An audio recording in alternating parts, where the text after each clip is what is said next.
આમોદ તાલુકાના માનશંકરપુરા ગામે power grid company દ્વારા ખેડૂતોની પરવાનગી વિના મોટા મસ્ત ટાવરો ઊભા કરવા માટે આડેધડ ખોદકામ કરવામાં આવતા ખેડૂતોમાં ભારે રોષ ફેલાયો છે। કંપની દ્વારા ખેતીલાયક જમીનમાં કરાયેલા ખોદકામ પગલે ખેડૂતોના પાકને ભારે નુકસાની પહોંચતા મામલો ઉગ્ર બન્યો છે।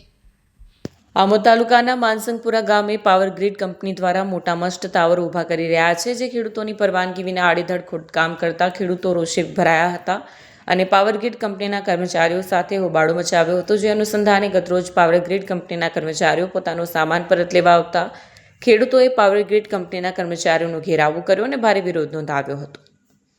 ખેડૂતોને થયેલ ખેતીની મોટી નુકસાનીના પગલે પાયમાલની સ્થિતિ સર્જાઈ છે, જે ખેડૂતો પોતાના ખેતરમાં ખેતી કરીને પોતાનું ગુજરાન ચલાવતા હોય અને તેમના ખેતરમાં મોટા મસ્ત ટાવર ઊભા કરી દે તો ખેડૂતો ખેતી કેવી રીતે કરી શકે તેવા અનેક પ્રકારના સવાલો ઉઠવા પામ્યા છે। જ્યારે આ મુદ્દે પાવર ગ્રીડ કંપનીના કર્મચારીઓને મીડિયા દ્વારા સવાલ પૂછતા તેઓએ કંઈ પણ જાતની વાત કરવાની ધરા ના પાડી દીધી હતી। વિડીયો જર્નાલિસ્ટ મોહમ્મદ ખત્રી સાથે સત્યા ટીવી ન્યૂઝ આમોદ। નામ હરિરામ સુરેશભાઈ પટેલ। અત્યારે બધા આમોદ તાલુકાના ખેડૂતોને માનશંકરપુરા ગામે ભેગા થયા છે। આ ભાઈનું નામ રાજેશભાઈ છે, રાજેશભાઈ વસાવા।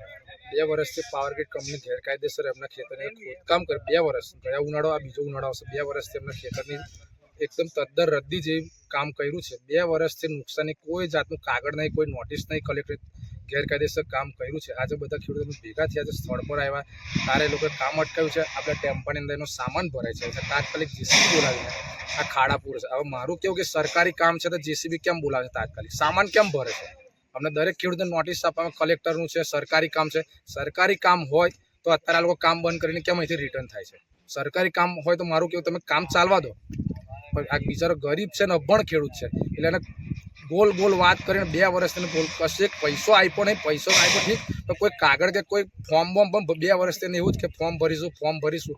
આજે બધા ખેડૂતો આવ્યા છે, કામ બંધ કર્યા, બધા અહીંથી રવાના થઈ ગયા છે ને પોલીસ